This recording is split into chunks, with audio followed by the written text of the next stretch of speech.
They barged into my house like it was theirs, claiming I owed them everything. My son's wife stood in my kitchen, smiling as if she'd already won my life. I never thought I would see the day when my own family would treat me like a burden, like an obstacle standing between them and what they wanted.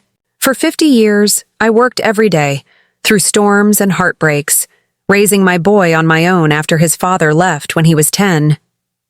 Every paycheck, every penny I saved went into this home. The small yellow house with the peeling porch and the old oak tree in front. This house wasn't just walls and windows. It was my heart stitched together after years of pain. But that morning, when I opened my door and saw my son and his wife standing there with boxes, it felt like my world was collapsing. "Mom," Adam said, his voice soft, rehearsed. "We thought it'd be easier if we all just lived together. You know, to help you out. Help me out." Those words cut deep. Behind him, Julia, his wife, gave me that polite, hollow smile, the one that always meant trouble was coming. She clutched her phone, her eyes darting around my living room as if she was already redecorating it in her mind. "I didn't ask for help," I replied, trying to keep my voice steady.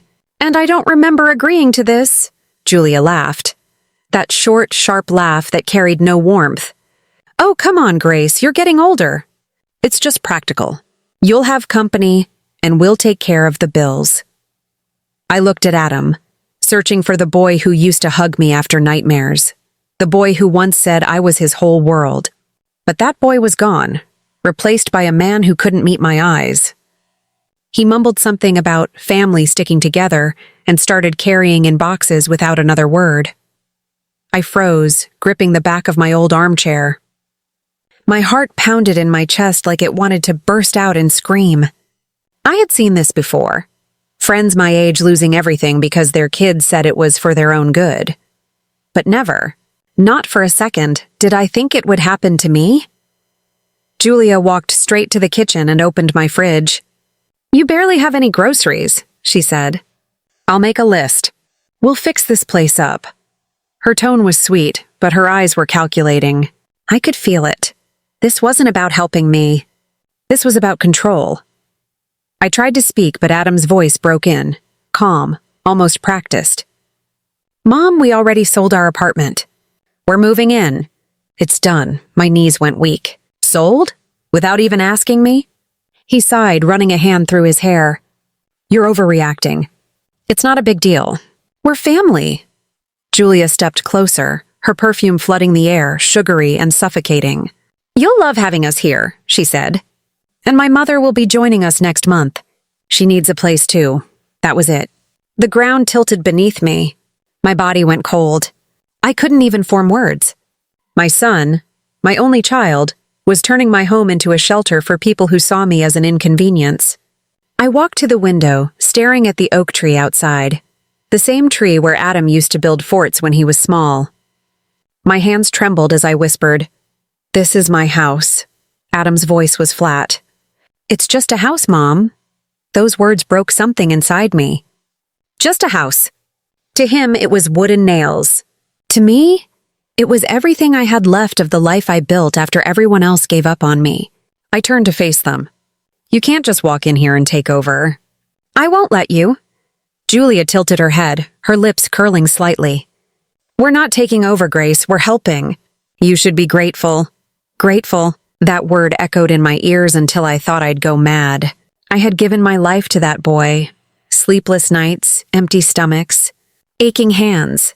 And now they expected gratitude for stealing the last thing I owned.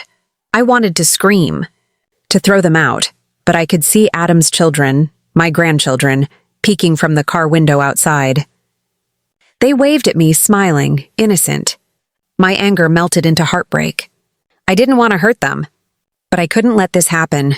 Not again. Not after spending years fighting for independence, for dignity, for peace. That night, I couldn't sleep. I sat at my kitchen table, the clock ticking too loud in the silence. Every shadow felt heavy. Their boxes were stacked in the hallway already. Julia had left her purse on my counter, like she already lived here. I looked at the framed photo of my late mother on the wall and whispered, "What would you do?" And then it hit me. I wasn't powerless. I had spent my entire life surviving.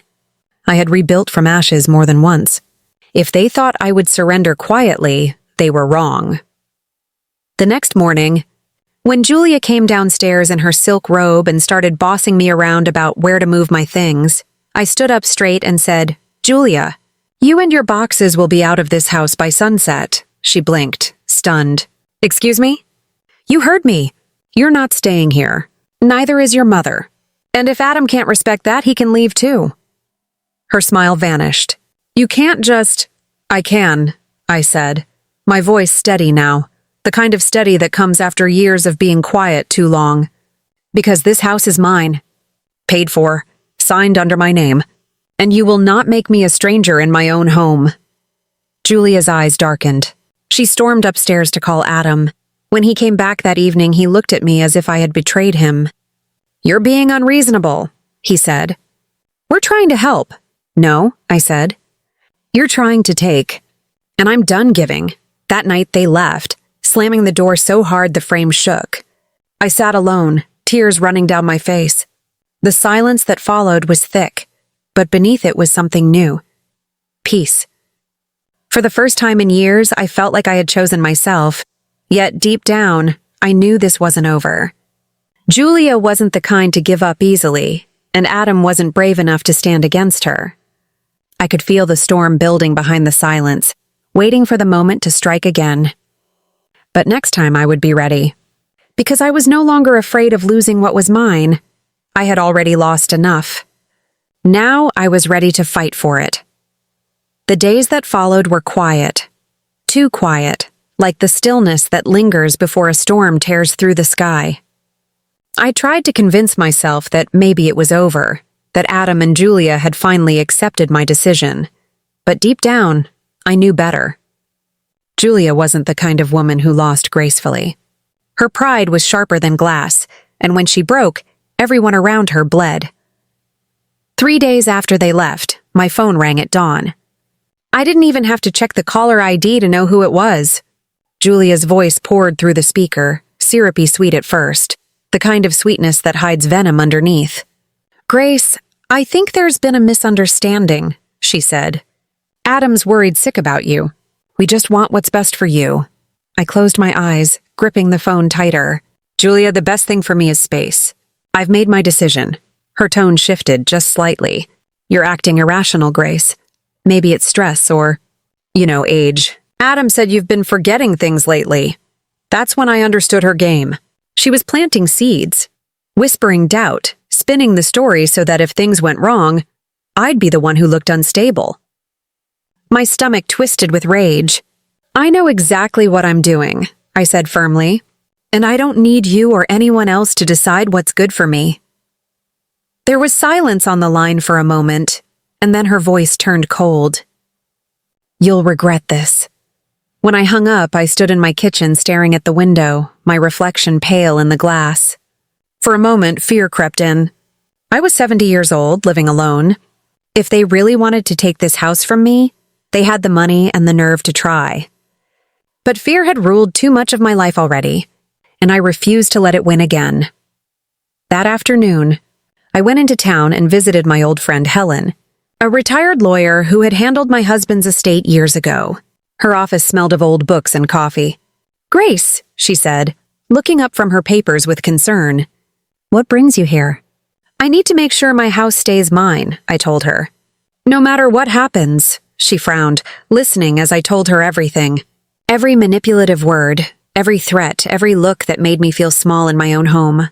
When I finished, she leaned back in her chair and nodded slowly. "You did the right thing. But I won't lie to you. If they're determined, they might try to prove you're unfit to live alone." "Then I'll prove them wrong," I said. "Every way I can," she smiled softly. "That's the Grace I remember." We spent the next hour going over documents, reviewing the deed, updating my will, and setting up protections. When I left her office, I felt lighter, like I'd reclaimed a piece of my strength that I didn't even realize I'd lost. But that peace didn't last long. That evening, when I returned home, there was an envelope on my porch. Inside was a legal notice, a request for a wellness check and evaluation of mental stability, signed by none other than my son. My hands trembled as I read the words. My own child was trying to declare me incompetent. I sank into my armchair, tears burning behind my eyes. I couldn't even remember the last time Adam looked at me with love instead of pity or frustration. When did I lose him? Was it the day he met Julia? Or long before that, when I spent too many years working double shifts and not enough time listening to his fears? The memories came rushing back. His small hand in mine, his laughter in the park, his tears after his first heartbreak. I had loved that boy more than my own life, and now he saw me as an obstacle to be removed. For a long while, I sat in the dim light, my heart aching.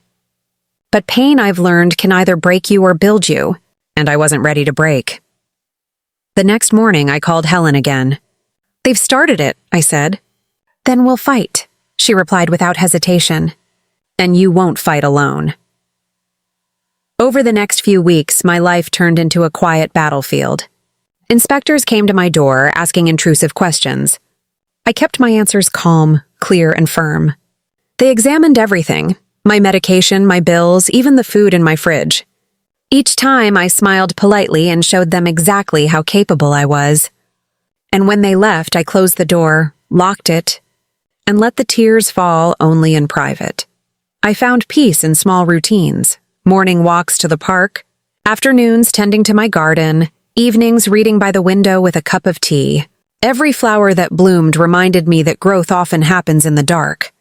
In the quiet moments after the storm, one evening, as the sun dipped low and painted my walls gold, there was another knock on the door. This time it was Adam. He stood there, looking tired, older somehow, guilt etched into his face. "Mom," he said softly, "can we talk?" I hesitated, then stepped aside. He entered slowly, like a man walking through memories. "I didn't mean for it to go this far," he said. "Julia, she's just trying to protect our family." "By destroying mine?" I asked quietly. He winced. "I thought you'd understand. You're all I have left, Mom. I didn't want to lose you."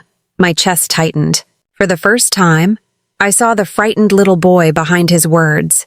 He wasn't just selfish, he was scared. Scared of aging, of responsibility, of the idea that one day he'd have to stand on his own without me. "I've never asked you for anything, Adam," I said gently. "All I wanted was respect. You don't have to protect me. You just have to love me enough to let me live my life." He looked down at his hands. "I don't know how to fix this." "Then start by stopping the damage," I whispered. "Withdraw the claim. End this." He nodded slowly, tears filling his eyes. "I'll talk to her," he said. But I knew Julia wouldn't go quietly. She never did. When he left, I felt both relief and dread. The silence that followed was heavy, but underneath it, something else stirred. Strength. I had faced their cruelty, their manipulation, their betrayal, and still stood tall. They could take my peace for a while, but they couldn't take my will. That night, as I turned off the lights, I caught my reflection in the window again, the lines on my face, the tired eyes, the faint smile that refused to fade. "They think I'm weak," I whispered. "But they've forgotten who taught them to fight."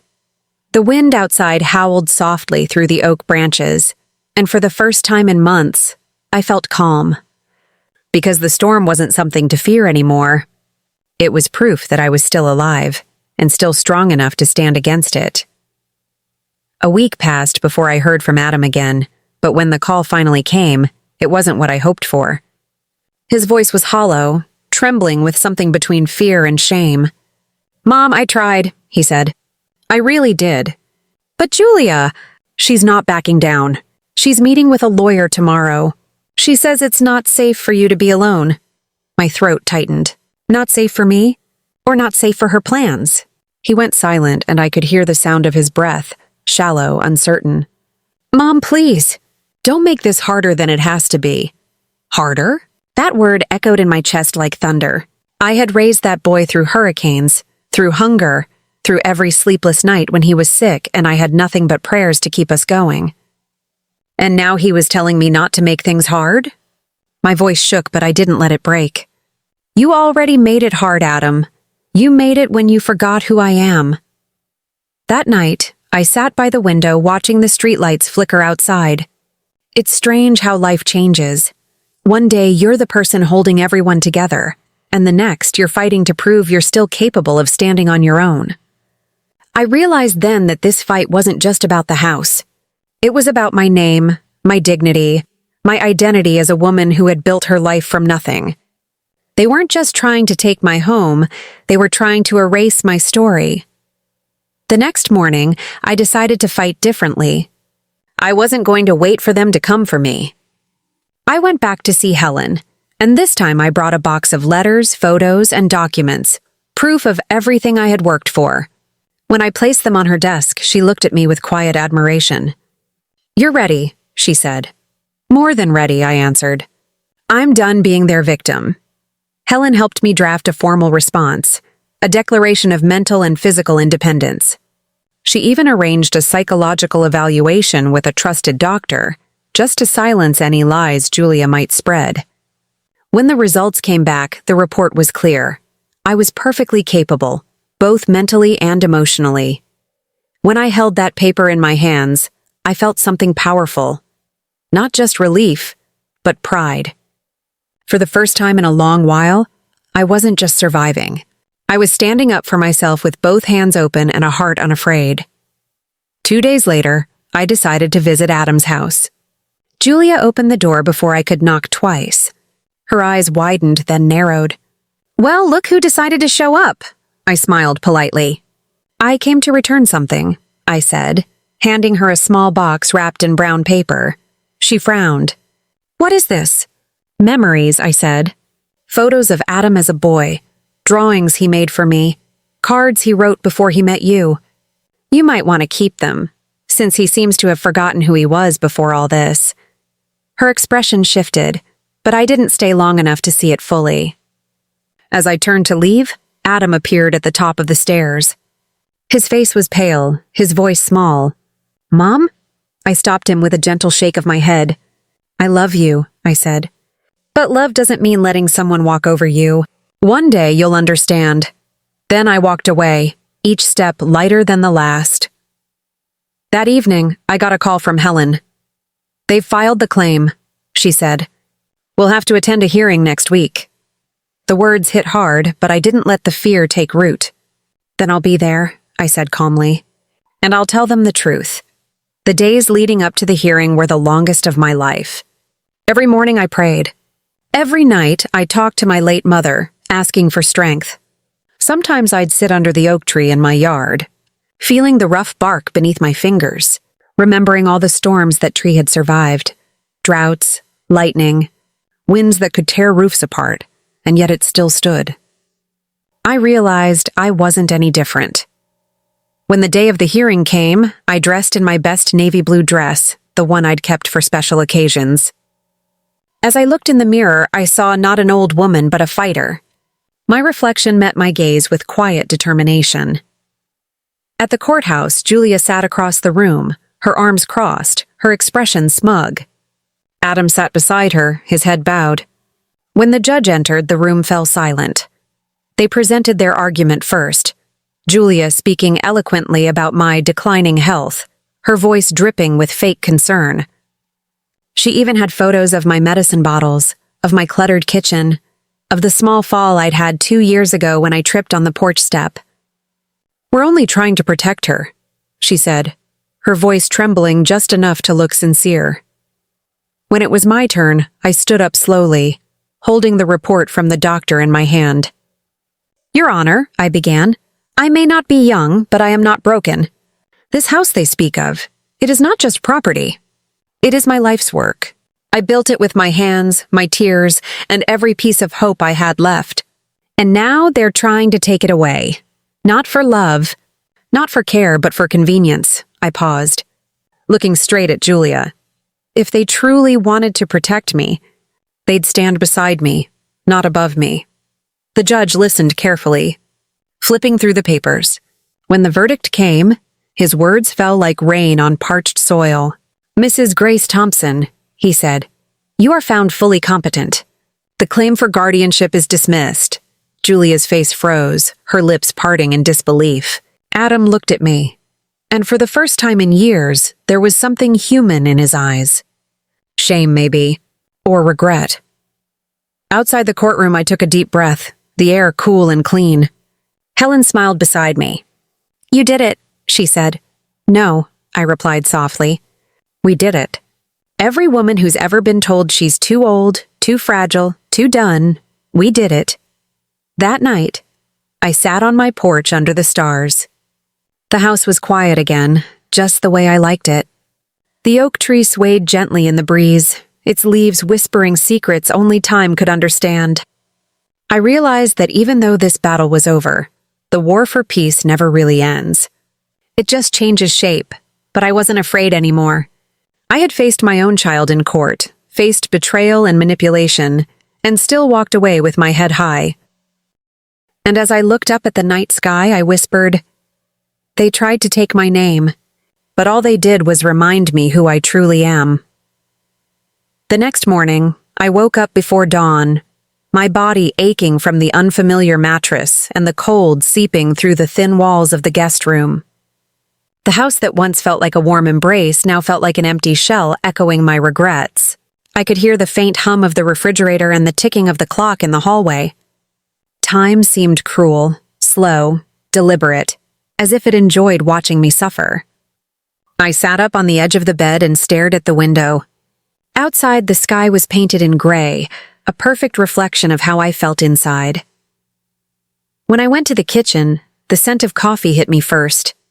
Thomas was already there, sitting at the table, his head buried in his phone. He didn't even look up when I entered. The same boy who used to run into my arms every morning was now a man lost in a world where his mother barely existed. "Morning," I said softly. He grunted something that barely qualified as a response. I tried again, forcing a smile. "I was thinking maybe I could help with breakfast today." He didn't answer right away. When he finally looked up, his eyes were tired. "Anna already made something for the kids," he said, gesturing toward the counter where a few pancakes sat under foil.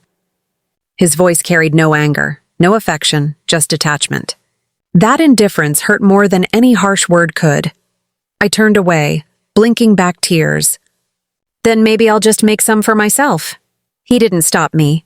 I reached for the flour, eggs, and milk, my hands trembling slightly as I mixed the batter. Every movement felt mechanical. Every sound, the crack of an egg, the whisk scraping the bowl, felt louder in the silence. I wanted him to say something, anything. Instead, he just stood, grabbed his jacket, and said, "I've got a meeting." Then he was gone. The silence that followed was deafening. I leaned on the counter and whispered to the empty kitchen, "I gave you everything, Thomas. Why won't you even look at me anymore?" My voice broke mid-sentence, and I hated myself for sounding so weak.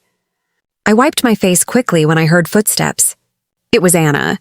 Her hair was perfectly brushed, her perfume expensive, her smile fake. "You're up early," she said, her tone dripping with politeness that didn't reach her eyes. "I couldn't sleep," I replied. "The bed's a bit hard," she shrugged. "It's the guest room. It's not meant for long stays." My heart skipped. Her words were sharp, deliberate. I forced a nod. "I understand." She poured herself coffee, ignoring the tension between us. "By the way," she continued, "Thomas and I have been talking. The kids need more space, and we thought maybe it's time you considered moving into a retirement community. Somewhere peaceful, you know." I froze. For a moment, I couldn't breathe. "A retirement community?" I repeated. "You mean you want me to move out?" She smiled sweetly. "I just think it would be better for everyone. You'd have people your age to talk to, activities to enjoy, and we'd have a little more privacy." The last word landed like a slap. I set the spatula down before my shaking hands dropped it. "This is my home," I said quietly. "I paid for this house." "Every brick, every wall," she interrupted with a laugh. "Technically, Thomas's name is on the deed now, remember?" My throat tightened. I had transferred the ownership to him years ago, thinking it was the right thing to do, to secure his future. Never once did I imagine that gesture would be used against me. "You wouldn't?" I whispered. Her smile didn't waver. We're just thinking about what's best. That day, something inside me cracked. It wasn't just the betrayal. It was the realization that I had become invisible in my own story. I had loved too much, trusted too easily, and now I was being erased. I went back to the guest room, shut the door, and sat on the bed, staring at the walls that used to echo with laughter and now held only silence. For hours, I replayed every memory, searching for the moment things had gone wrong. Was it when Thomas got married? When I stepped back to give them space? Or had it started long before, when I taught him that love meant giving without asking for anything in return? I didn't notice the tears until they stained the collar of my sweater. That evening, I heard laughter from the living room. Anna's laugh, high and polished. Thomas's voice, softer now, as if he could breathe again when I wasn't around. I felt like an intruder in my own home. My chest ached and I wanted to scream. Instead, I stood in the doorway and watched them for a moment. The perfect family scene. Thomas, Anna, the children on the couch. And me, the ghost no one saw anymore. When the children went to bed, I gathered my courage and approached Thomas. "Can we talk?" I asked. He looked tired, annoyed even. "What is it, Mom?" "I just need to understand," I said. "Do you really want me to leave?" His jaw tightened. "It's not like that. But things are different now. Anna and I need our space. You've done enough for us. You deserve your own life." "My own life?" I repeated, my voice trembling. "Thomas, my life is here, with you, with my grandchildren," he sighed. "Mom, please, don't make this harder." He walked away before I could respond. That night, I sat by the window and stared at the moon, pale and distant, as if it too was avoiding my gaze. I thought about all the years I spent building this family, about every sacrifice I made, and I realized something cruel yet freeing. Love without respect becomes a prison. I had built that prison myself, brick by brick, with my devotion and silence. And now I would have to find a way out. I didn't sleep. I couldn't. But by the time dawn painted the sky again, I had made a quiet decision. If they didn't want me here, I would leave before they could throw me out. Not in defeat, but in dignity. For the first time in years, I felt a flicker of something I thought I'd lost long ago, my own strength. The morning I decided to leave, the air felt heavier than usual, as if the house itself knew what was coming. I stood by the window, the early light spilling across the floor, touching the worn carpet where my grandson had taken his first steps. My chest ached as I looked around the room that had become my cage. I folded the blanket neatly, smoothing out every wrinkle as though perfect corners could somehow make the pain less jagged. I wasn't running away. I was walking out of a place that no longer wanted me. When I went downstairs, the house was quiet. The smell of toast lingered in the air, faint but comforting. On the counter sat a cup with lipstick stains on the rim, Anna's favorite mug. I stared at it for a long time, remembering how she had smiled at me the first day she came to dinner years ago, pretending to be kind. I had believed her. That memory now felt like a cruel joke. I poured myself some coffee, but the taste was bitter no matter how much sugar I added. Thomas came into the kitchen, his hair still damp from the shower, adjusting his tie. "You're up early," he said, glancing at me but not meeting my eyes for long. "I couldn't sleep," I replied. My voice was steady, though my heart was racing. "Thomas, I need to talk to you." He sighed, checking his watch as if my words were an inconvenience. "Can it wait, Mom?" "I'm running late." I shook my head. "No, it can't." He paused, reluctantly setting his briefcase down. "What is it?" I took a deep breath. "I've decided to move out." His brows furrowed. "What? Why? Did Anna say something?" His tone wasn't concern. It was frustration, the kind people have when something disrupts their schedule. "No," I lied. "I just think it's time. I need to find a place where I can breathe." He looked confused for a moment, then exhaled. "If that's what you want." I smiled sadly. "It's not what I want, Thomas. But it's what's left." He didn't say another word. He just nodded and walked away, leaving me in that kitchen filled with ghosts of laughter and arguments that used to matter. I sat there for a long time after he left, the silence pressing down on me. Every sound of the clock ticking felt like a reminder that my time here had expired. That afternoon, I began packing. I didn't have much, some clothes, a few books, and a box of photographs. As I sorted through the pictures, I felt every emotion I had buried for years. There was one of Thomas at 6, missing his front teeth, holding the baseball bat I had saved 3 months to buy.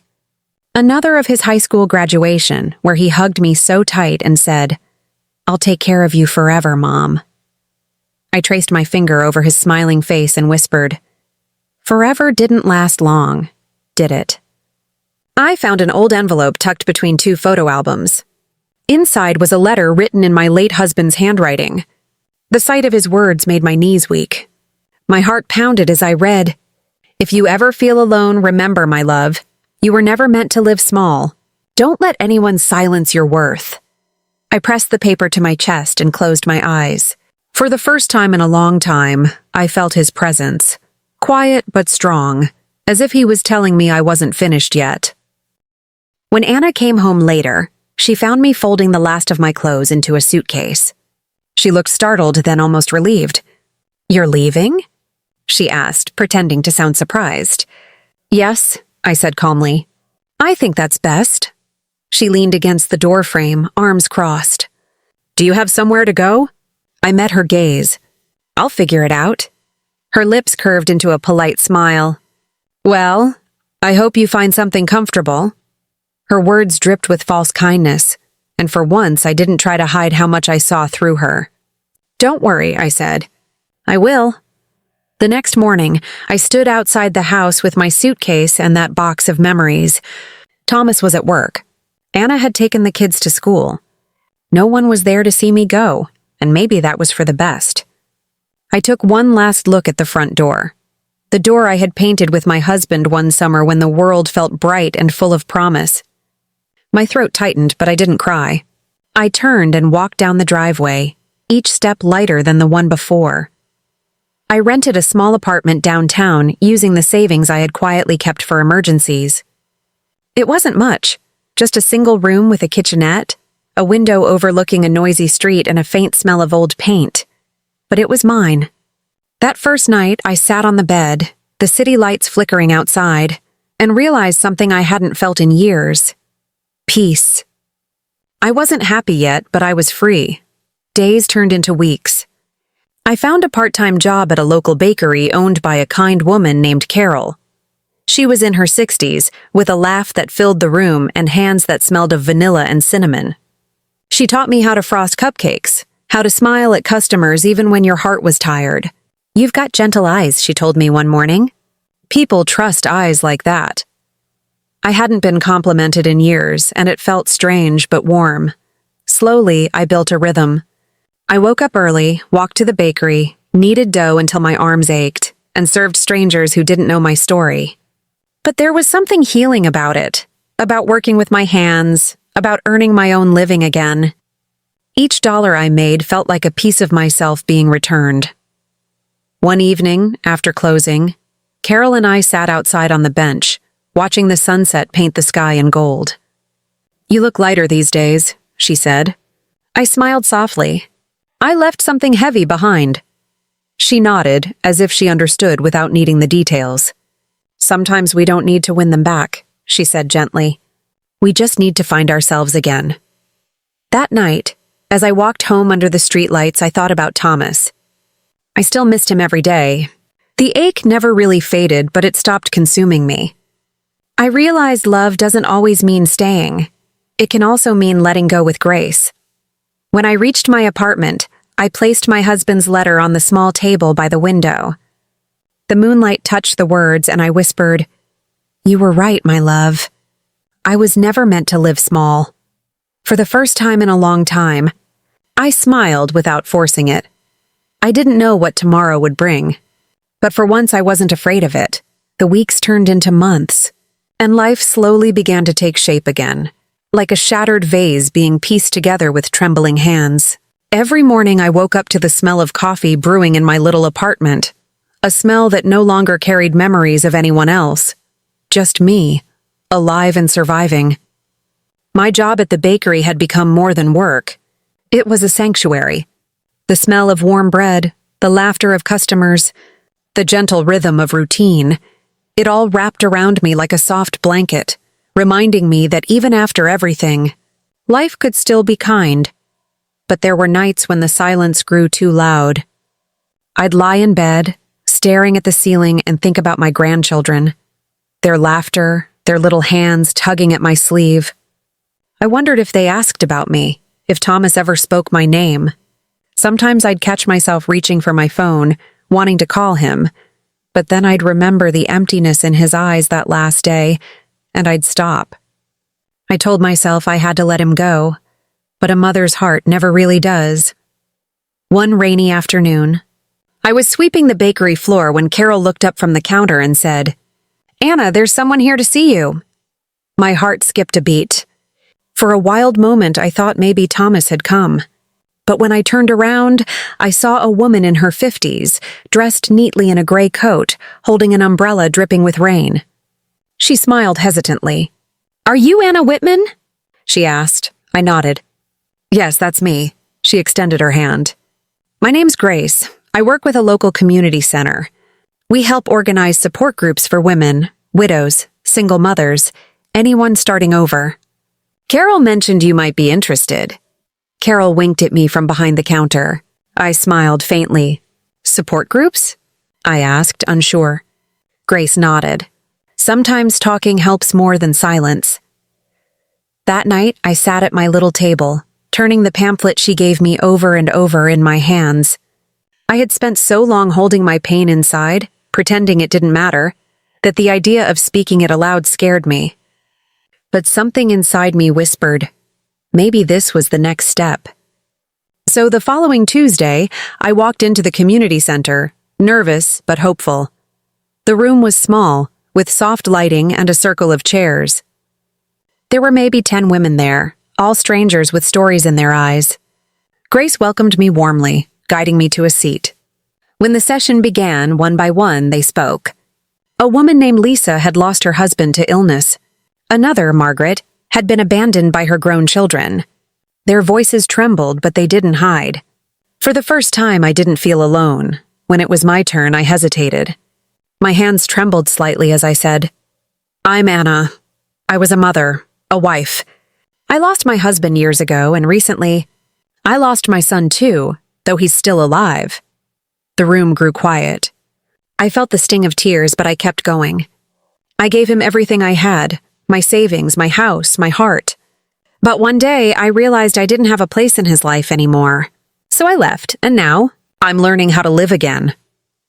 There was silence, then a murmur of understanding. Margaret reached out, gently touching my hand. "You didn't lose him, Anna," she said softly. "You found yourself." Her words sank deep, echoing in places I didn't even know were empty. After that day, I started attending the meetings every week. The women became my friends, my chosen family. We shared stories, laughter, tears, and hope. Sometimes we'd stay after the sessions, drinking tea and talking about everything from love to forgiveness. It felt like I had rediscovered something sacred, the power of being seen, of being understood. One evening, after a particularly emotional meeting, Grace walked me to the door. "You know," she said, smiling, "you have a gift.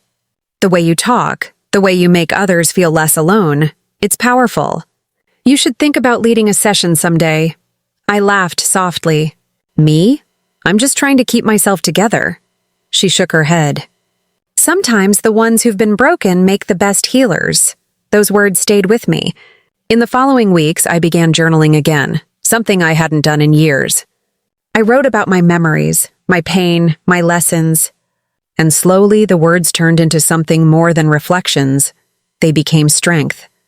I began to see that my story wasn't just about loss. It was about resilience, about rediscovering worth after being dismissed. One day, after the meeting, a young woman approached me. She couldn't have been more than 30. Her eyes were red from crying. "I'm sorry," she said, her voice trembling. "I heard your story.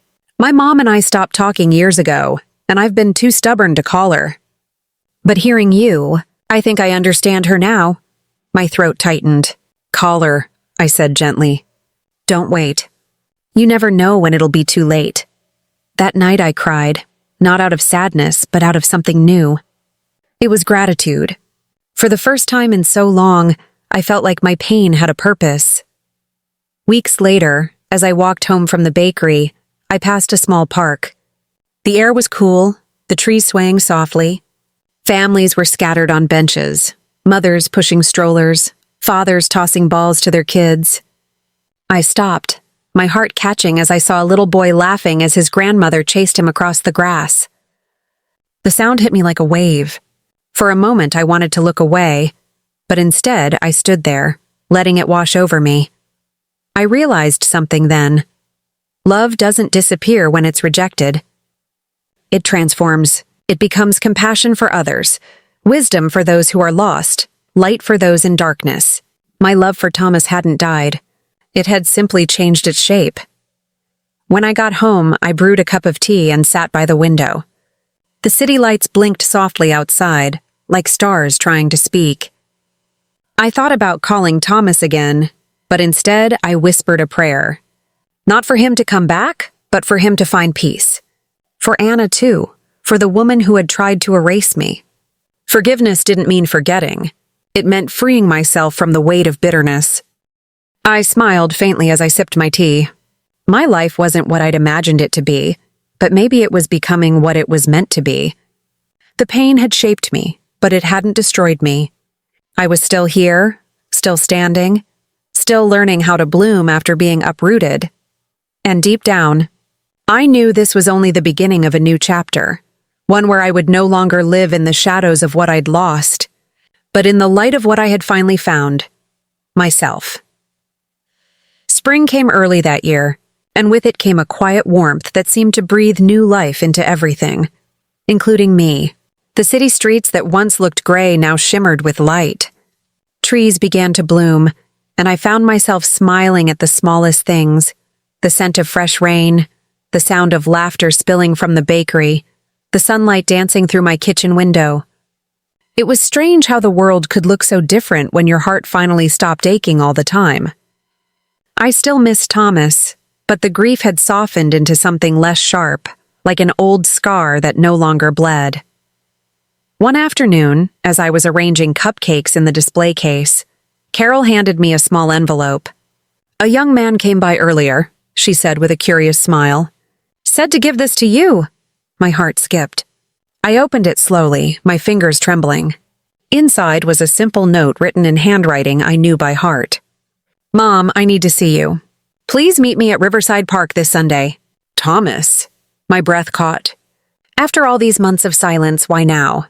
I felt a rush of emotions, hope, fear, disbelief. Carol squeezed my shoulder gently. "Whatever happens, remember who you've become since you left," she said softly. Sunday came too slowly. Each hour felt like a year. When I finally arrived at the park, my heart was pounding so hard I could feel it in my throat. The air was crisp, the river glimmering in the sunlight. I saw him sitting on a bench beneath the old oak tree, the same one where we used to feed ducks when he was little.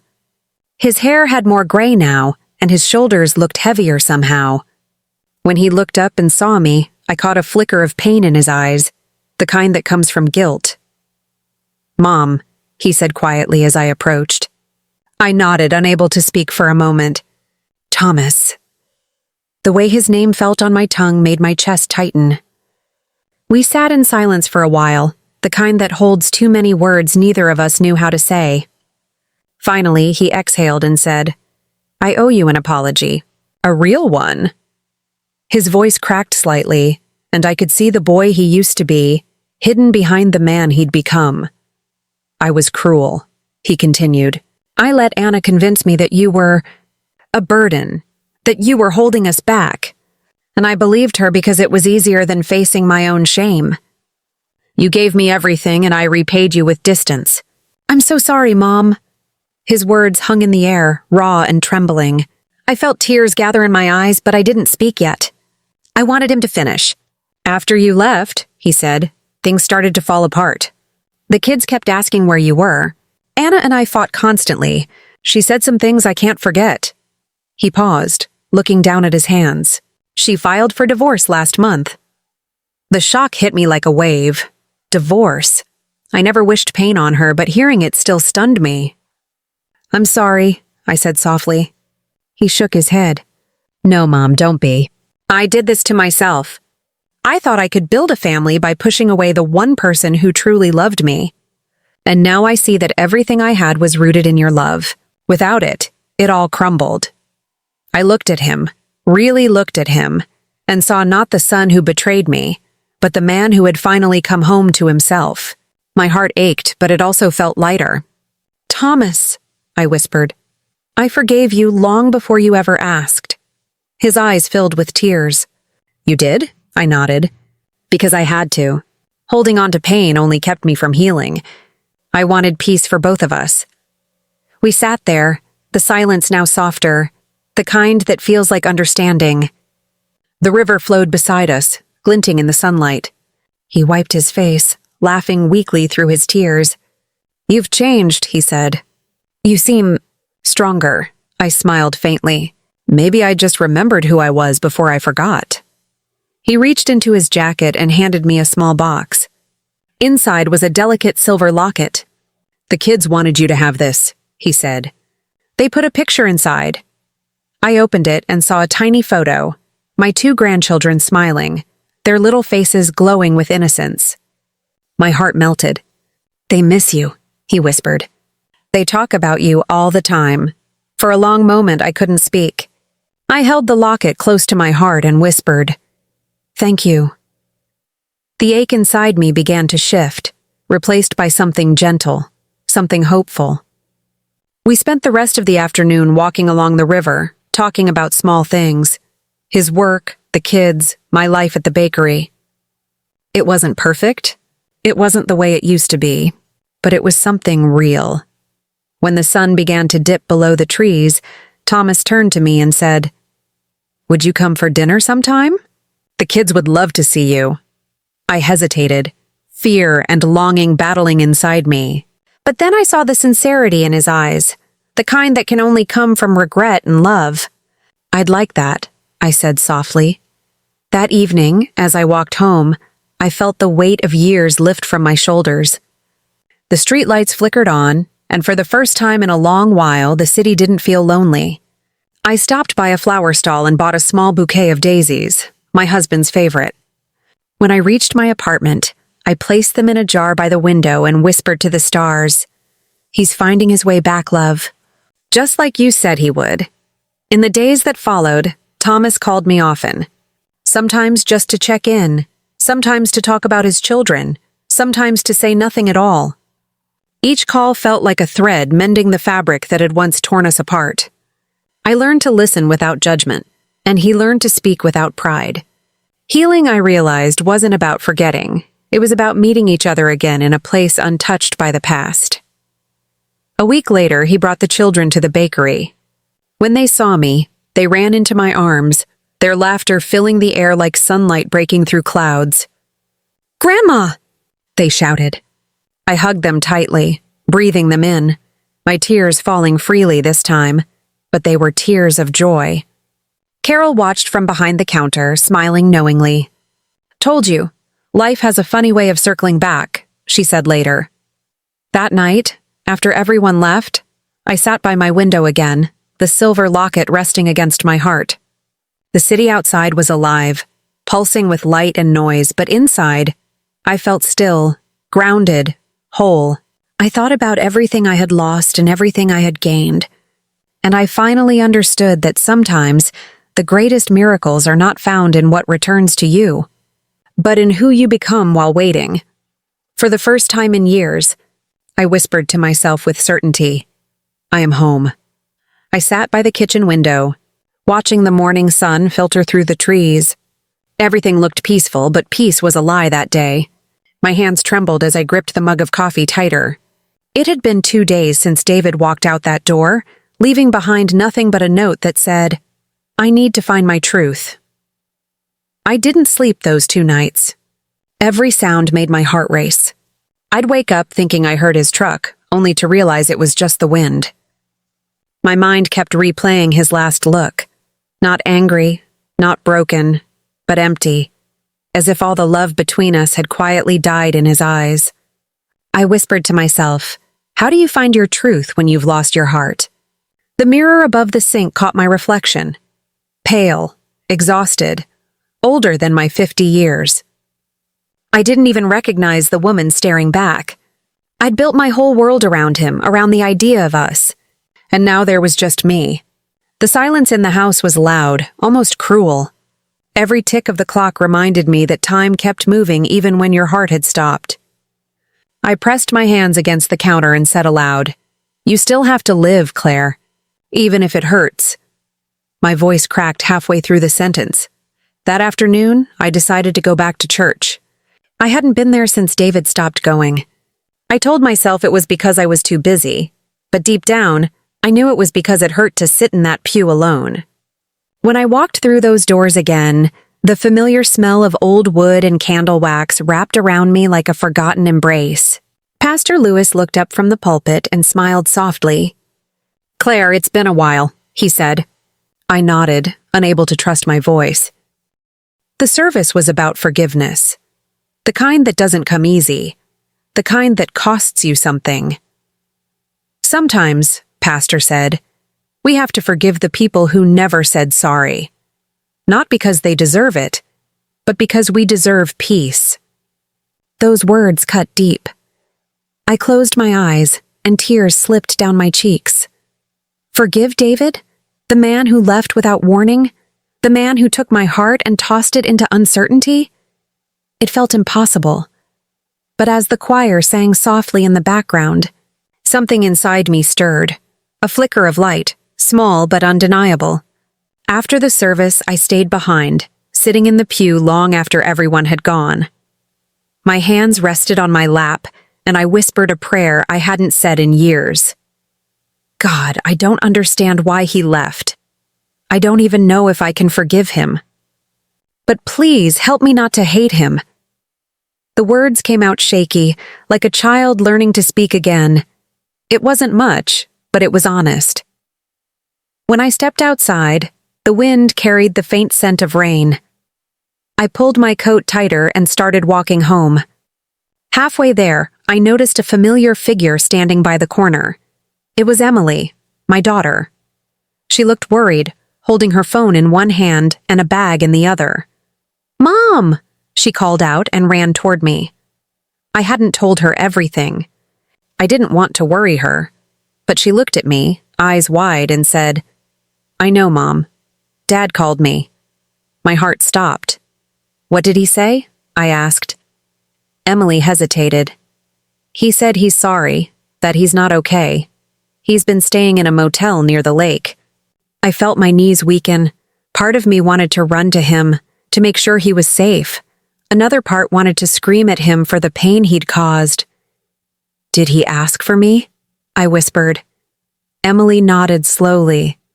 "He said he can't come home yet, but he wants you to know. He still loves you." Those words hit me harder than I expected. Still loves me. Love, the word that once brought me comfort, now felt like both a blessing and a wound. I stood there, staring at the gray sky, not sure if I should be relieved or shattered all over again. That night, I lay awake in bed, thinking about the past. About the early days when David and I danced barefoot in the kitchen, laughing over burnt toast. About the nights we stayed up late, dreaming about retirement by the sea. Where did all that go? Was it still somewhere in him, buried under fear and confusion, or had life simply drained it away? At midnight, I got up, walked to the dresser, and found our old photo album. Page after page of memories, birthdays, road trips, Christmas mornings. I traced my fingers over a picture of us holding hands under the fireworks. He looked at me in that photo like I was the only thing in the world that mattered. I whispered, Where did you go, David? Where did we go? My voice broke, and tears fell onto the page, smudging the ink of our smiles. Then something strange happened.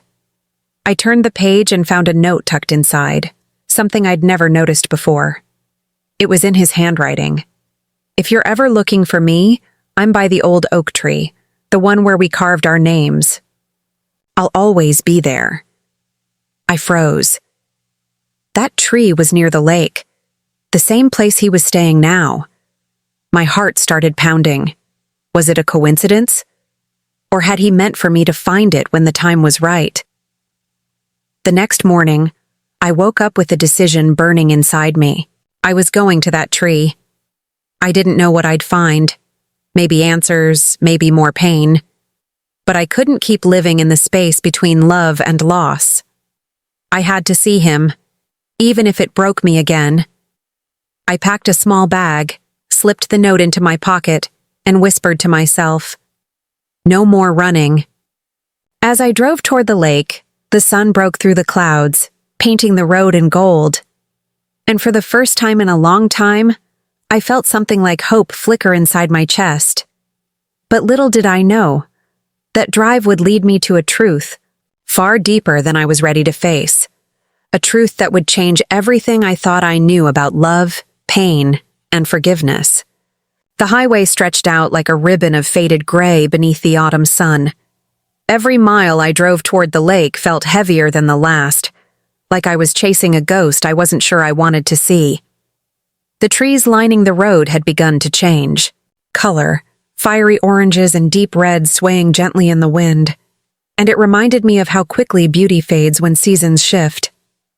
My hands gripped the steering wheel, knuckles pale as I whispered to myself, "Please, God, just let him be okay." I'd left home without telling anyone except Emily. She begged me to wait, to call first, but something inside me told me this was a moment that couldn't be planned. Love doesn't always follow logic. Sometimes it just pulls you where you need to go, even if it leads you straight into pain. As I turned onto the narrow road leading to the lake, my heart began to race.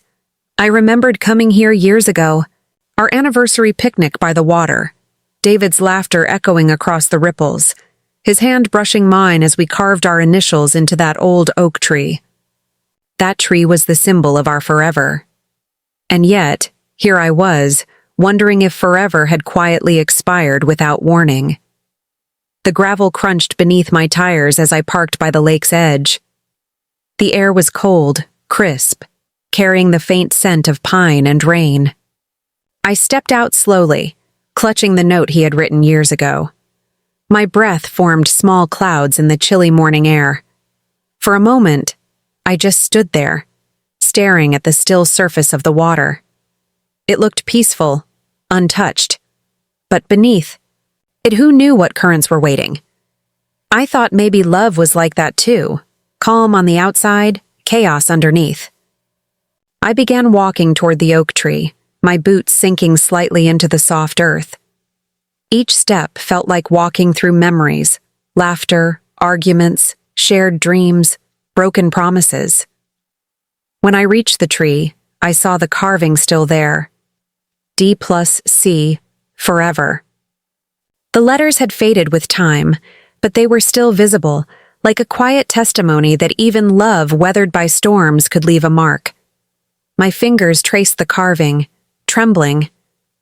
"You're still here," I whispered to the tree, as if it could hear me, as if maybe David could too. Then I heard footsteps behind me. My heart jumped. I turned around, and there he was. David, standing a few feet away, his hair grayer, his eyes tired but soft, as if carrying the weight of all the years between us. For a second, neither of us spoke. The silence was louder than any words. Finally, he said, "You found it." His voice cracked on the last word. I swallowed hard, my throat tight. "You left me a map," I said, holding up the note. "I figured you wanted me to." He gave a faint, almost broken smile. "I didn't think you'd ever come." "Neither did I whispered. He looked down, his hands stuffed in his jacket pockets. I wasn't running from you, Claire. I was running from myself. I didn't know who I was anymore. I couldn't be the man you deserved. His words twisted something inside me, part pain, part longing. I wanted to hate him, but seeing him like that, fragile and sincere, I couldn't. I took a deep breath. And did you find what you were looking for? He shook his head slowly. No. I found empty motel rooms, cheap coffee, and a silence that screamed louder than anything I've ever heard. I thought leaving would give me peace, but all it gave me was more questions. And the only answer I kept coming back to was you. Tears stung my eyes. Then why didn't you come home? He hesitated, his voice trembling. Because I was afraid. Afraid you'd hate me. Afraid I broke us beyond repair. I didn't think you'd want me anymore. For a long moment, neither of us spoke. The wind rustled through the trees, scattering leaves around our feet. Then I took a step closer. I wanted to hate you, I said honestly. I tried. Every night I told myself I was better off without you. But the truth is, I missed you more than I can explain. You were my best friend, David. You were my home. He looked up, eyes glistening. I never stopped loving you, Claire. I just forgot how to love myself. And when that happens, even the brightest light feels dark. The words hit me like a wave, washing away the anger I'd carried for months. For the first time, I saw the man I fell in love with. Not perfect, but human. Flawed, scared, trying. I stepped closer and whispered, "Then maybe we start over. Not from where we left off, but from where we are." He took my hand, carefully, like it was something sacred. His fingers were cold, but familiar. "Do you really think we can?" he asked. I nodded, tears falling freely now. Love isn't about never breaking, David. It's about choosing to rebuild, even when the cracks show. For the first time, in months, he smiled, a real, soft, weary smile that carried both regret and hope. We stood there under the oak tree, our hands intertwined, the lake glimmering behind us like it was holding its breath. For a fleeting moment, the world felt still again. But just as I thought peace had found us, I noticed something strange. A folder sticking out of his jacket pocket. I frowned. "What's that?" I asked gently. He hesitated, then pulled it out slowly. "It's something I've been hiding," he said quietly. He handed it to me. My fingers shook as I opened it. Inside were medical papers, test results, hospital letters. My stomach dropped as I scanned the words. Stage 2, heart condition, surgery recommended. I looked up, frozen. "David, what is this?" He took a deep breath, eyes filled with pain. "It started before I left. I didn't tell you because I didn't want to be a burden. I thought if I disappeared, maybe it'd be easier for you to move on." The wind seemed to stop. My chest felt tight. "You thought leaving me to wonder if you were dead or alive would be easier?" I whispered, voice trembling with both anger and heartbreak. Tears rolled down his cheeks. "I was wrong. I see that now. Every day without you was worse than dying." I covered my mouth, the weight of his words crashing into me. He reached for my hand again. "Claire, I don't know how much time I have left, but whatever's left of it, I want to spend it with you, if you'll have me." For a long time, I couldn't speak. My heart was breaking and mending all at once. Finally, I whispered, "Then let's not waste another minute." He nodded, pulling me into his arms. The scent of pine and rain wrapped around us, and the lake shimmered like a mirror reflecting our second chance. I closed my eyes and whispered a silent prayer, not for time but for grace, for love that endured even after being torn apart. And in that moment, I realized something deeper than pain. Sometimes, love isn't about finding the person who never leaves. It's about forgiving the one who came back and learning to start again, even when your heart is still trembling. The air around the lake felt softer that morning, as if the world itself had paused to give us room to breathe. After everything, after the silence, the distance, the fear, David and I stood together again beneath the oak tree that had once witnessed our beginning. The wind rustled through the leaves above us, scattering tiny bursts of gold that fell like blessings over our shoulders. He held my hand so tightly as though letting go would make me vanish. For the first time in a long time, I didn't pull away. I just let myself be held. We sat down on the bench near the water's edge, the same one where we'd watched sunsets in our younger days. The wood had aged, cracked with time, but it still stood strong, just like us, I thought. The silence between us wasn't heavy anymore. It was gentle, filled with words we didn't need to say aloud. I glanced at the folder he'd shown me the day before, lying between us. The word surgery still echoed in my mind, slicing through any illusion of peace. He spoke first, his voice quiet but steady. "I'm scheduled for the operation in 3 weeks," he said. "The doctors think it's risky, but it's my best chance." I looked at him, trying to read the fear behind his calm expression. "Why didn't you tell me sooner?" I asked softly. He sighed, his eyes fixed on the water. "Because I didn't want to see that look in your eyes, the one you're giving me right now. The one that breaks my heart." My throat tightened. "You don't get to protect me by disappearing, David. That's not love. Love is staying, even when it hurts." He nodded, his eyes glistening. "I know that now. I was weak, Claire. I was scared to be seen as broken." I reached for his hand and squeezed it gently. "We're all broken. But that's where the light gets in." He smiled faintly at that, one of those smiles that carry both gratitude and grief. We sat there for a long time, watching the ripples stretch across the lake. Every so often, his thumb brushed over my knuckles like a silent apology. The breeze carried the faint scent of pine and rain again, and for the first time since he left, I felt a strange peace washing through me, not because everything was fixed, but because we were finally honest. Later that evening, we drove back to town together. The air between us was filled with quiet plans, doctor appointments, hospital visits, the promise of facing it all side by side. When we reached my house, the porch light was glowing warmly, as if it had been waiting for us.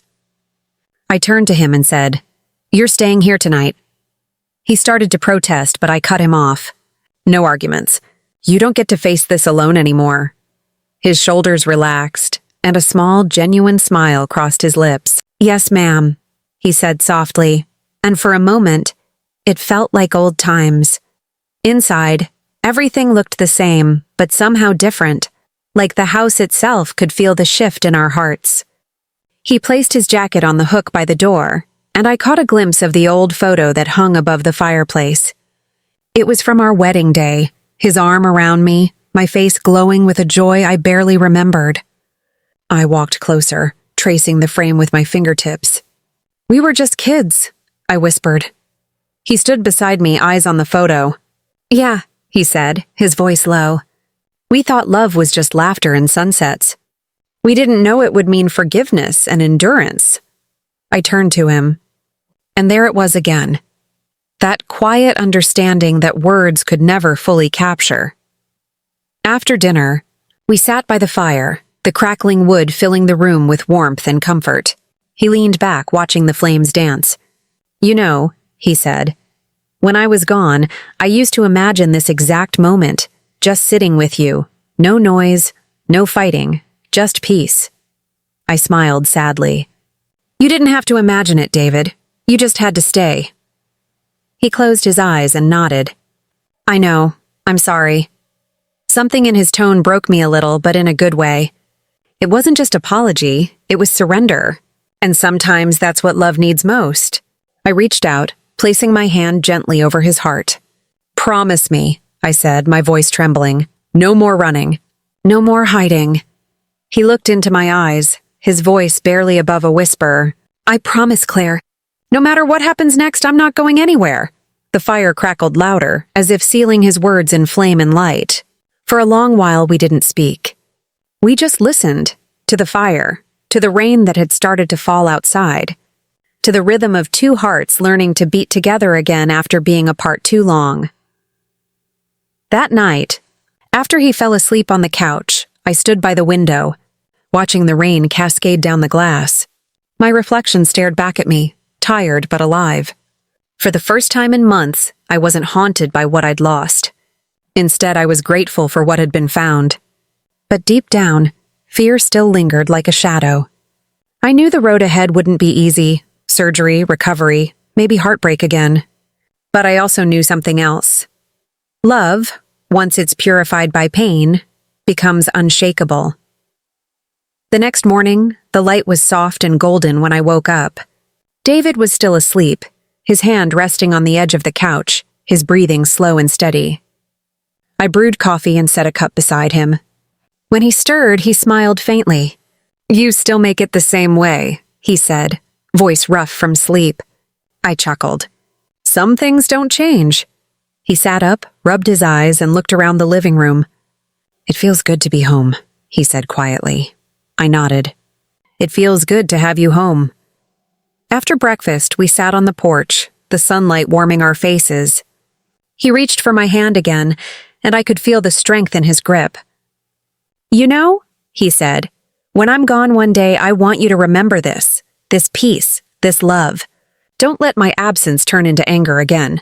Promise me that." Tears welled up instantly. "Don't talk like that," I said, shaking my head. But he smiled gently. "I'm not saying goodbye. I'm saying if tomorrow doesn't come, at least today was enough." I couldn't respond. I just leaned into him, my head against his shoulder, the sound of birds singing softly around us. In that moment, I realized something I'd never fully understood before. Love isn't measured by how long it lasts, but by how deeply it's felt. The sun rose higher, and for a brief, perfect moment, everything felt still. Like the world had paused to give us a second chance to remember why we had ever chosen each other in the first place. And though fear still whispered quietly in the back of my mind, hope spoke louder. Because no matter what was coming, I knew we would face it together. And that truth, that promise beneath the oak, was more powerful than any pain we'd ever known. The days that followed felt like walking through a fragile dream, where every breath carried both gratitude and fear. David's surgery was approaching faster than I wanted to admit, and though he tried to act strong, I could see the weight behind his eyes. He spent most mornings sitting by the window, sketching or reading the old journals he used to write in when life still felt simple. Sometimes I'd catch him smiling at the pages. Other times I'd see his hand tremble as he turned them. I didn't ask what he was thinking, I already knew. He was trying to hold on to everything good before walking into the unknown. One evening, I found him outside in the backyard, sitting under the fading light of sunset. The air was cool, the sky painted in strokes of lavender and gold. He looked up when he heard me and smiled. "You remember when we used to sit out here and plan our future?"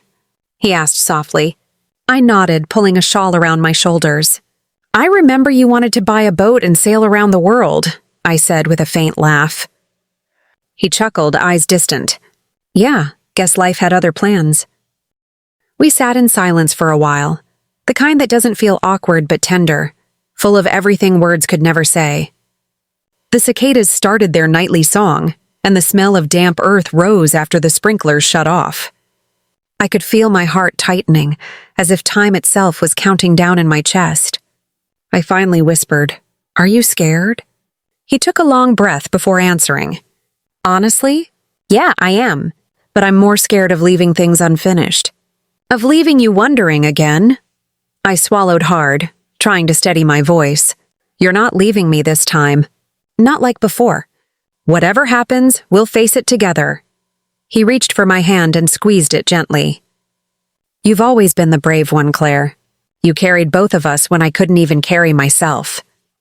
I shook my head, tears forming in the corners of my eyes. "No, David, I was just trying to hold what we had left. You're the one fighting now."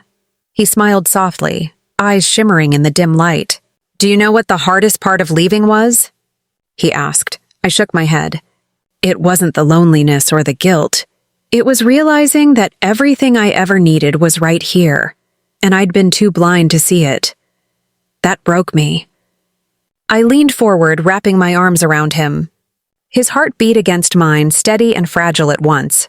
For a long time, we didn't speak. The world seemed to fade away, leaving only the sound of wind through the trees and our quiet breathing. I realized then how strange love could be. It could destroy you and heal you in the same breath. Later that night, after dinner, we sat on the couch watching the old home videos Emily had transferred to a USB years ago. The screen flickered with memories, birthdays, holidays, laughter echoing from another lifetime. There we were, dancing in the kitchen, covered in flour from baking cookies. There was Emily's first school play, David crying quietly beside me in the audience. And then a video I had almost forgotten, a vacation at the lake. David was behind the camera, laughing as I tried to untangle a fishing line. "You're doing it wrong, Claire," he teased. My recorded voice snapped back playfully. "Then come fix it, smart guy." He turned the camera on himself then, grinning. "You see this woman? She's the reason I wake up smiling." The video paused, frozen on his younger face. I turned to him now, tears streaming silently. He looked at the screen, then at me. "I meant every word," he whispered. We sat there in the glow of the TV, hands entwined, hearts full of the bittersweet truth that love isn't measured by perfection, but by the moments you keep showing up for each other even when it hurts. I laid my head on his shoulder, whispering, "You're still the reason I wake up smiling." "You know," he turned, kissed my forehead gently and said, "Then I've done something right." That night, as we got ready for bed, he lingered at the doorway, watching me brush my hair. "You've barely changed," he said quietly. I smiled at the mirror. "You need new glasses," I joked. He laughed softly but didn't look away. "No, I mean it. You still glow, even after everything." My heart swelled and ached all at once. "You made that glow," I said, voice trembling. We went to bed in silence, but it wasn't empty. His hand found mine beneath the blanket, and he squeezed gently. I fell asleep to the rhythm of his breathing, a sound that had once been ordinary, but now felt sacred.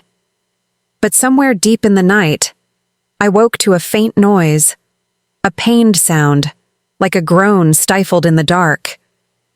I turned on the lamp and saw David sitting on the edge of the bed, clutching his chest.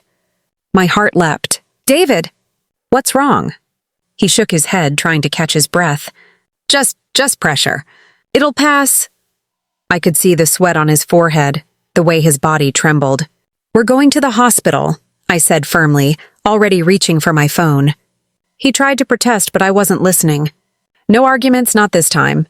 Within minutes, I had him in the car, the engine roaring to life as the storm outside began to build. Thunder rolling across the sky, rain hammering down in sheets. The drive felt endless. Every flash of lightning illuminated his pale face, his lips pressed together in pain. I kept talking to him, trying to keep him awake. "You're okay, David. Stay with me. Remember the oak tree? Remember the promise?" His eyes flickered toward me, weak but aware. "I remember," he whispered. "You're my forever." I gripped the wheel tighter, tears blurring my vision as the wipers struggled against the rain. "Don't you dare leave me again," I cried. "You promised." By the time we reached the hospital, nurses rushed him away while I stood frozen in the hallway, my hands shaking, rain still dripping from my coat. A doctor spoke to me, his voice calm but urgent. "We'll do everything we can. It might be a heart episode. He's stable, but we need to move quickly." I nodded numbly, my heart pounding. As they wheeled him through the double doors, he turned his head slightly, his eyes meeting mine. "I love you," he mouthed just before the doors closed. That image seared into my mind like fire. I sank into the nearest chair, clutching the small cross necklace I hadn't taken off since our wedding day. "Please, God," I whispered through trembling lips. "Not yet, not now. Don't take him yet." Outside, thunder cracked like the sky itself was breaking open. Inside, my world felt suspended between hope and despair. And as I sat there, praying in the dim fluorescent light of that hospital corridor, I realized that sometimes the hardest storm isn't the one raging outside. It's the one inside your heart when you're forced to wait for a miracle you can't control. When the dust finally settled, and the last echoes of sirens faded into the night, I stood outside the hospital, staring at the faint reflection of myself in the glass door. My hair was disheveled, my eyes swollen from tears, and yet for the first time in years, I felt light, free even. Inside that building, Mark was resting. The doctors said it would take time, but he would live. Grace had gone home, refusing to speak a single word to me. And me? I was just standing there, under the dim glow of the streetlight, realizing how far I had fallen from who I used to be, and how far I still had to climb to become who I wanted to be. Life has a cruel way of teaching lessons we never asked for. I had spent years chasing validation, attention, and control, thinking that love was something I could manipulate. But standing in that silence, I understood that love had never been about control. It was about surrender. I remembered the day Mark proposed to me under that oak tree by his mother's old house. I remembered the sparkle in his eyes when he said he believed in me, even when I didn't believe in myself. Somewhere along the way, I buried that woman, the one who laughed freely, forgave easily, and believed in miracles. I buried her beneath resentment, jealousy, and pride. That night, I went back home alone. The house felt colder than it ever had. Every photo on the wall felt like a ghost whispering, "You could have done better." I sank onto the couch, clutching the throw blanket that still smelled like him. And for the first time in years, I prayed. Not the shallow kind of prayer where you demand answers, but the kind where you simply cry out for mercy. "God," I whispered through broken sobs, "I've made a mess of everything. I've hurt people who loved me. I've lost myself. Please, show me how to start again." And as those words left my lips, something inside me cracked open. It wasn't loud or dramatic. It was quiet, steady, healing. The next morning, I drove to Grace's house. She opened the door, her face stiff, her eyes guarded. I could tell she didn't want to see me. But I didn't come to defend myself. I came to set myself free. "Grace," I said, my voice trembling, "you have every right to hate me. I crossed lines I never should have crossed. But I want you to know I'm sorry. Deeply, truly sorry." She said nothing for a long time, just stood there, the morning sun casting a pale glow over her face. Finally, she sighed. "You almost destroyed my marriage, Evelyn. You destroyed my trust." I nodded. "I know, and I don't expect forgiveness. I just needed to take responsibility, for once in my life." Something softened in her eyes. "Then maybe," she said quietly, "you should forgive yourself too." That line stayed with me long after I drove away. I realized forgiveness wasn't a gift you gave others. It was the freedom you gave yourself to stop bleeding over old wounds. It didn't excuse the past, but it stopped it from defining your future. I began therapy. I rejoined the church I'd abandoned years ago. I wrote letters to everyone I'd wronged. My sister, my mother, my old friends. And even if they never wrote back, it didn't matter. The act of writing those letters helped me reclaim my soul. Months passed. Mark recovered slowly. We didn't get back together, but we talked sometimes. He told me he was proud of me for owning my mistakes. He said he'd always care for me, but had learned that sometimes love means letting go. That conversation didn't break me. It liberated me. Because for the first time, I wasn't clinging to someone else to feel whole. I was learning to stand on my own, with God as my foundation. I started volunteering at the hospital where Mark had been treated. I met women who were broken, scared, and ashamed, just like I once was. I told them my story, not to seek sympathy, but to offer hope. I wanted them to know that no matter how deep the darkness gets, grace can still find you. That even when you think you've ruined everything, God can take your shattered pieces and make something beautiful again. One evening, after a long volunteer shift, I stood outside watching the sunset. The sky was painted in gold and soft pink hues, and I felt tears streaming down my face, not of regret, but of gratitude. I whispered to myself, "You made it through, Evelyn. You didn't just survive, you transformed, and that's what I want you, the one watching this, to take from my story. Maybe you've made mistakes. Maybe you've hurt people. Maybe you've been hurt so deeply that you don't even recognize yourself anymore. But listen, your story isn't over. Pain isn't where it ends. God specializes in redemption stories, and yours might just be starting now. Don't run from your past. Face it, learn from it, and let it teach you compassion. Because sometimes the people who have been most broken become the ones who heal others the deepest. I don't know where you are right now. In your living room. Maybe scrolling late at night, feeling like your life is too far gone. But I promise you this, there's light waiting for you. Don't give up before the miracle happens. Healing isn't instant.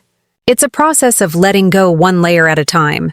I'm living proof that no one is beyond grace. No one is too far gone to come home. If my story touched you, if even a small part of you saw your own pain in mine, then don't just move on to the next video. Stay a while, subscribe to this channel because here, we tell stories that remind you that you're not alone. We share real pain, real hope, and real transformation. And maybe, just maybe, your story could help someone else find their way back to light too. Because in the end, life isn't about never falling. It's about who you become after you rise. And my friend, it's time for you to rise.